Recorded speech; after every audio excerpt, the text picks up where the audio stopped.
자, 그러면 지금부터는 이온결합과 공유결합을 통해 형성된 우리 주변에 있는 다양한 물질들을 보기로 하자. 먼저 이온결합 물질을 보기로 하고, 이온결합 물질은 수많은 양이온과 음이온이 연속적으로 묻어 있다고 결합해서 결정을 이루고 있는 상태야. 그래서 얘들은 연속적 결합이라서 분자 상태로 존재를 하는 게 아니고 분자식으로 나타내는 게 아니라는 사실을 알아야 돼. 됐나? 무슨 식으로 나타낸다고? 화학식으로 나타낸다고 해야 돼. 자, 예를 들어서 MgCl2가 있잖아요. 그지? 그러면 요거는 마그네슘 이온하고 염화 이온이 1대2 뭐로? 개수 비로 결합되어 있는 거라는 거. 분리된 입자가 아니라 개수비로 연속적으로 쫙 붙어 있는 상태라서 분자 상태가 아니고 분자식으로 나타낸 게 아니라 화학식으로 나타냈다는 사실을 아셔야 됩니다. 자, 그리고 이온결합 물질은 양이온과 음이온이 결합하는데 그때 양이온의 전하의 합과 음이온의 전하의 합이 항상 얼마가 된다고? 0이 되어서 정기적으로 무슨 상태를 유지하더라고? 중성 상태를 유지하고 있고, 그리고 얘들은 녹는 점과 끓는 점이 매우 어따다 높아서 상온에서 무슨 상태로 존재하더라? 고체 상태로 존재하는데 그 이유가 뭐냐면 이온결합은 아주 강한 정전기적 인력에 의해서 결합이 되었기 때문에 녹는 점과 끓는 점이 높다는 거. 자, 그리고 대부분 물에 잘 뭐한다고? 녹는다. 이온결합 물질의 가장 대표가 우리가 매일매일 먹고 있는 소금이 있지, 그지? 소금이 NaCl, 염화나트륨 요놈이 소금인 거 알고 있지? 요 물에 잘 녹지, 그지? 그리고 이온결합 물질의 특징 중 하나가 외부에서 만약 힘을 가하잖아요, 그지? 그러면 쉽게 뭐 된다고? 부서진다는 거지. 자, 왜 그러냐면 이온결합 물질은 양이온과 음이온이 순차적으로 이렇게 결합이 돼 있단 말이야. 여기는 음이온이 와야 되겠지, 그치? 그럼 이렇게 돼 있을 때 만약 내가 힘을 빡 주잖아, 그지? 얘들한테. 그러면 이온의 이동이 일어난다는 거지. 여기다가 힘을 팍 줬다고 생각해보자. 충격을 팍 줬다. 됐나? 그러면 요 이온 이동해서 요 마이너스 자리에 옆에 플러스 이온이 넘어오게 되는 거야. 여기가 플러스가 되고 여기가 마이너스가 되고 이쪽이 플러스가 되고 이렇게 마이너스가 되고 자리에 이동이 일어나잖아요. 그치? 그렇게 되면 플러스 플러스끼리 마이너스 마이너스끼리 청력이 작용하게 되고 어째 된다고? 부서지게 된다는 거지.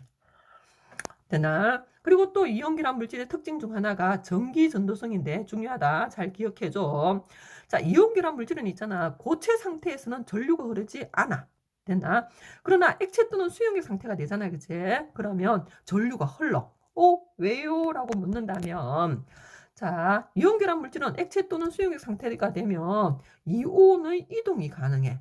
이동이 가능해져서 전류가 흐르게 돼. 양이온은 마이너스로 가고 음이온은 플러스로 가서 전류를 흐르게 해주는 거지. 자, 그렇다면 고체 상태에서는 왜 전류가 안 흐르느냐? 이온이 없는 거냐? 자, 이온은 있어. 주의해야 돼. 이온은 있지만 고체 상태에는 단단하게 결합되어 있기 때문에 이온의 이동이 불가능해서 전류가 흐르지 않게 되는 거지. 되나? 그러면 이런 특징을 갖는 이온결합 물질 우리 주변에 누가 있는지 본다면 가장 대표적으로 위에서 얘기했던 소금이 있다, 그지? 소금 NaCl 있었다. 그리고 비누에 들어있는 NaOH 수산화 나트륨 요거 비누에 들었다. 아침에 세수할 때마다 생각을 한번 해주시고, 자, 그리고 또 누굴 좀 기억하면 좋냐면 CaCO3 탄산칼슘 중학교 때부터 많이 나오지, 그지? 요거는 조개 껍데기에도 들었고 분필에도 들어있고 달걀 껍데기에도 들어있고. 됐나? 탄산칼슘이 있고 한 개만 더 할게. 염화칼슘 CaCl2 요거는 눈 녹일 때 제설제로 이용되기도 하고 그 다음에 또 수분을 또 잘 흡수해. 됐나? 그래서 김에 습기 제거제로 들어있는 것도 염화칼슘이야. 요게 대표적 이온결합 물질이 되는 거지. 자, 그래서 이온결합 물질에 누가 있는지 그리고 걔들이 어떤 특징을 갖고 있는지에 대해서 알아봤고 이어서 공유결합 물질에 대해서 알아보기로 하자. 공유결합 물질은 대부분 무슨 상태로 존재하냐면 얘들은 분자 상태로 존재해. 독립된 입자 상태로 존재해. 대표적으로 H2가 있잖아요. 그제? 그럼 H2란 말은 무슨 뜻이냐면 H 원자 몇 개가 두 개가 결합한 상태로 요렇게 있다는 거지. 만약 세 개가 있으면 이렇게 중학교 때 앞에 3 이렇게 적어주기로 했다. 그지? 됐나? 자, 분자 상태로 존재하고 분자식으로 나타내는 거야. 이런 게 분자식이지. 그지? 자, 이런 공유결합 물질 같은 경우는 녹는점과 끓는점이 매우 어때서 낮아서 대부분 어떤 상태? 기체 상태로 존재하는 경우가 많아. 물론 액체 상태도 있긴 해. 됐나? 고체 상태도 있고. 그러나 대부분 무슨 상태라고? 기체 상태로 존재해. 자, 이유가 뭐냐면 공유결합 물질은 공유결합이 약한 게 아니라 분자 사이에 인력이 어떠하다고? 인력이 약해서 기체 상태로 있게 돼. 자, 예를 들어서 질소 갖고 얘기를 해보자. 질소는 N2였고 3중결합을 가지는 물질이었다. 그지? N과 N 사이에 이렇게 공유결합을 3개를 형성하고 있는 거지. 자, 요로 할 때, 요 공유결합 요거는 아주 강한 결합이야. 끊기가 어려워. 그러나 다른 N2 분자가 이렇게 또 있을 거잖아요. 그지? 이렇게 N2 분자가 이렇게 있으면 이 분자와 이 분자 사이에 인력이 어떠하다고? 아주 약하다는 거지. 그래서 이게 쉽게 끊어져 가지고, 기체 상태로 존재하게 된다. 그 얘기야. 분자 사이 인력이 약해서 기체 상태로 존재한다. 라고 강조를 하고 넘어가자. 자, 그리고 공유결합 물질은 대부분 물에 잘 녹지 않아. 물론 여기도 또 예가 있어. 대표적으로 암모니아가 있겠지, 그지? NH3 암모니아 같은 경우는 물에 녹아서 암모니아 수를 형성하지, 그지? 됐나? 자, 그리고 공유결합 물질은 대부분 전기 전도성이 없어. 이유는 전하를 운반할 수 있는 전자나 이온이 없기 때문이야. 물론 여기도 예가 있어. 됐나? 누가 있냐면 흑연이 있어, 흑연. 흑연은 C로 돼 있지, 그지? C. 탄소로 돼 있지. 자, 여기에 반해서 다이아몬드도, 내가 좋아하는 다이아몬드도 됐나? 뭘로 돼 있다고? C로 돼 있어.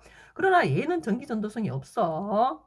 근데 흑연은 전기 전도성을 가지고 왜 그런지 궁금하시면 화학원을 선택해서 공부해 보시면 알게 됩니다. 자, 그리고 우리 주변에 그러면 이런 특징을 갖고 있는 공유결합 물질에 누가 있냐 물으면 많아. 우리 주변에 공유결합 물질이 진짜 많아. 됐나? 대표적으로 물도 공유결합 물질이었다, 그치? 그리고 공기 중에 질소라든지 N2라든지 O2라든지 물이라든지 이런 거 기본적으로 다 공유결합 물질이고 거기에다 추가로 한다면 누가 들어가냐면 C 2개, H 5개, OH 얘가 누구냐면 에탄올이다, 에탄올. 소독용으로 쓰기도 하고 알코올 술로도 마시기도 하고, 그지? 이것도 공유결합 물질이잖아. 비금속 원소들로 이루어져 있지, 그지? 자, 그 다음에 설탕 같은 경우도 공유결합 물질. 소금은 이온결합이었는데 설탕은 공유결합 물질. 아스피린 같은 의약품들도 공유결합 물질들이 상당히 많다는 거지. 우리 주변에 공유결합 물질은 많이 있다는 거 알아주시고. 자, 마무리로 전기 전도성에 대해서 한번 정리를 하고 마치기로 하자. 우리는 지금 이온결합 물질과 공유결합 물질의 특징에 대해서 봤고 고체, 액체, 수용액에서 전기 전도성을 한번 살펴본다면 이온결합 물질 같은 경우는 고체에서는 전류가 흐르지 않았다, 그지? 됐나? 그러나 액체 또는 수용액에서는 전류가 흐른다고 얘기했었다. 이유는 고체 상태일 때는 이온이 있긴 하지만 강하게 결합하고 있어서 이온의 이동이 불가능했고 액체 또는 수용액에서는 이온의 이동이 가능했다, 그지? 됐나? 자, 거기에 반해서 공유결합 같은 경우는 예외가 있긴 하지만 일반적으로 고체든 액체든 수용액이든 모두 전류가 흐르지 않는다라고 기억해 주시면 되겠습니다.